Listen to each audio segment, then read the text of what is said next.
On July 9, 2012, a Cat 324D track excavator gradually eased its way into the water of the Raritan Inn Stretch of the South Branch of the Raritan River in Hunterdon County, New Jersey.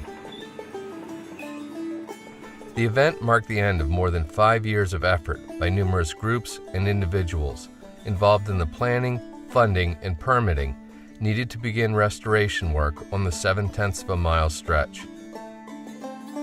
Prior to that morning, to the casual observer, this section of the South Branch looked as it always had, quietly flowing along, its surface as calm as mirrored glass, punctuated only occasionally by small riffles and shallow pools. This normal state, however, is exactly what concerned those who know how the river is really supposed to look and function. The job of all rivers is to erode mountains and carry them to the sea, and if left to their own devices, they do it remarkably well.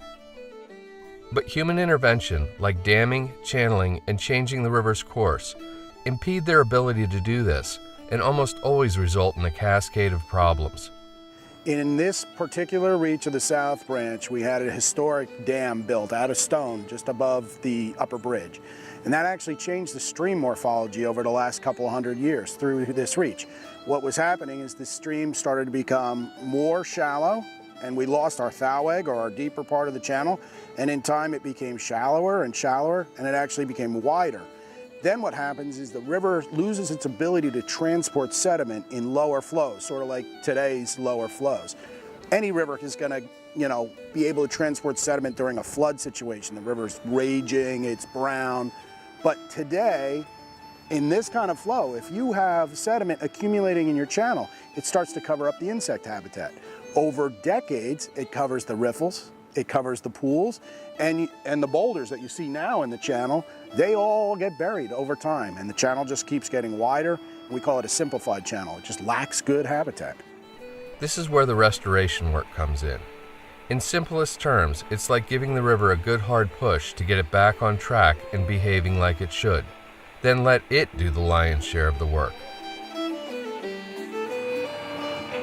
It all started with the delivery of 200 limestone and granite boulders from a local development site. It's important to note these boulders were the only material added to the river during the entire restoration effort, and no material was removed from it. It was only moved around within it. Although once placed in the river, the boulders act as subsurface structure, their primary role is to act as anchors for even larger structures. The most visible of these structures are several U-shaped weirs placed at various locations along the stretch. Building a weir consists of laying out the boulders in an upstream pointing U. This is most often done at the head of an already existing pool or deeper spot in the river's channel. Once the rough layout is complete, individual holes are dug and each boulder is dropped into place. The boulders are then seated with a little muscle from the excavator. Boulder placement is made to look random and natural, with only the very tops of the boulders showing above the water's surface at median flow. With all the boulders that anchor the weir in place, material is excavated to form a pool immediately downstream. Some of the removed material is relocated to just upstream from the weir in order to form a riffle and further anchor the leading edges of the boulders. The rest of the material is moved out to the sides of the river to form point bars. Once a nice deep pool has been excavated, the machine operator begins to tail out the pool. Think of it as forming the shallow end, and then this shallow end tapers into the river's main channel. 6 of these riffle, weir, pool, and tail-out complexes of varying sizes were formed during the restoration process.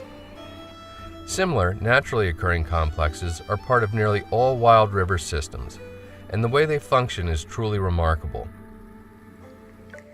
After the water flows off the upstream riffle, it dives off the weir down into the deep water of the pool below, scouring it in the process so it doesn't trap sediment. The U-shape of the weir also helps in this regard by creating a helical flow right down the center of the pool and into the channel below, thus transporting sediment further downstream. You can think of these riffle, weir, pool, and tailout complexes as motors that help to speed up water flow and conveyor sediment downstream. They play an extremely important role in restoring a stream to its more natural state. Manipulating the stream channel is yet another way to speed up flow and increase carrying capacity. In many areas, this was simply done by excavating material to deepen the stream channel and then relocating that material to form gravel bars that gently slope from the foot of the bank down to the edge of the channel. The end result is a more well-defined, faster, deeper channel that has less water surface area exposed to the warming effects of the sun, a real bonus for cold water species like trout. Another really good and natural way to make a river flow faster and carry more is to make it travel farther. This can be done by emphasizing the river's natural meanders within its banks. Rather than have a straight channel right down the middle of the river course, coax it into forming its own meanders where the channel flows first along one bank, then gradually moves across the stream bed to flow along the other, and so on. This coaxing is done by creating point bars that alternate sides of the river. Again, all this is done within the banks of the river with materials excavated from the river. On a smaller scale, water can also be made to flow faster by making it flow around something, like say a boulder. By strategically placing boulders at intervals along the river's thowag, the thowag being the deepest part of the channel, the flow rate and thus the sediment carrying capacity can be increased.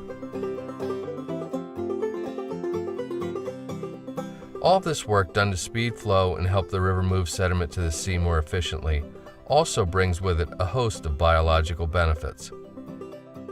As the water dives off the weir, it picks up a considerable amount of dissolved oxygen and delivers it to the depths of the pool. During the summer months and times of low flow, the deeper, cooler, oxygen-rich waters of the pools act as refuges for less heat-tolerant aquatic species. The shallow riffles above the weirs provide excellent habitat for a wide variety of macroinvertebrates during the early stages of their life cycles. They act as mini bug factories that basically crank out the protein needed to support the species further up the food chain.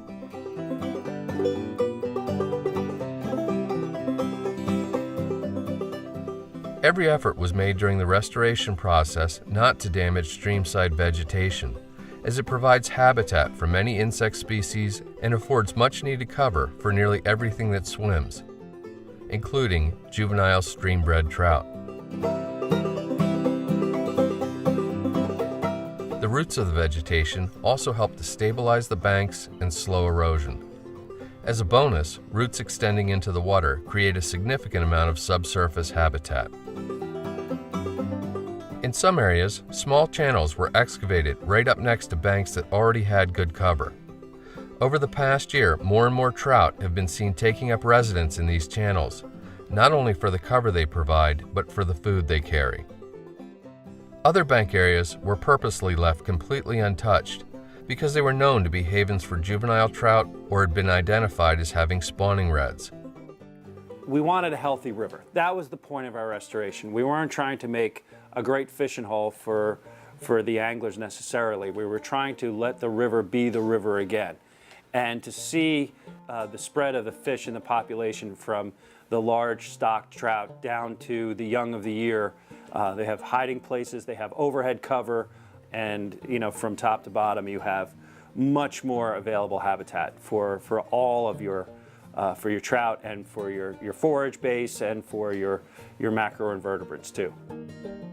What we're looking for is a biological lift, which means we were at a certain level that may be in a maintenance type of situation, and we'd like to get that biology so it becomes more productive and more active.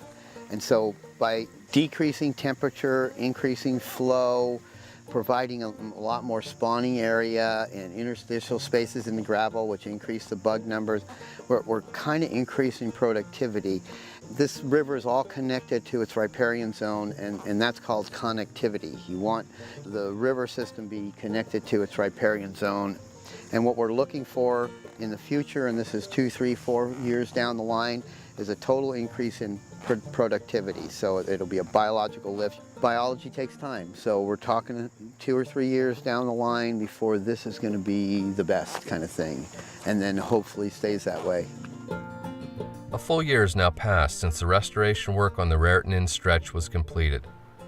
The restored section has seen 4 full seasons and the conditions each brings. The river looks and sounds great. The trout survived one of the warmest, driest summers on record. The flooding and wind damage from Superstorm Sandy had little effect. The spring and summer insect hatches were the best they've been in years. Emergent vegetation is starting to show on the point bars, and sediment seems to be moving through the system rather than accumulating. Getting the project done was no easy task and took a tremendous amount of effort from many people.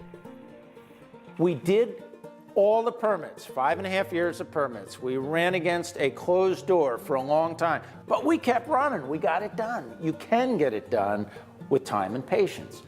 Collaboration. We use resources of the Watershed Association, experts in stream configuration, advocates for fishing, Trout Unlimited, all good resources. And then we animated it. We brought it all to life over a short period of time that will last for a long time. But we are also measuring. We're looking at sandbar deposition. We're looking at depths of scour pools. We're looking at holding capacity. And if need be, we'll tweak it up. Gather your team, go through the permits, assemble some assets, launch a flurry of activity in the water, and then monitor over time. It's easier to do right now, given the funding mechanisms, et cetera, on private land. But I would love to see it done on county and municipal land because I just think the public, when they see this, is going to really enjoy it, and we could have a river that we can use for the 21st century. As people did in the past, they dammed the river and they channeled the river because that's what they needed at the time. What we need for the 21st century is a natural, free-flowing river. And these restorations do wonderful work, to reach that goal.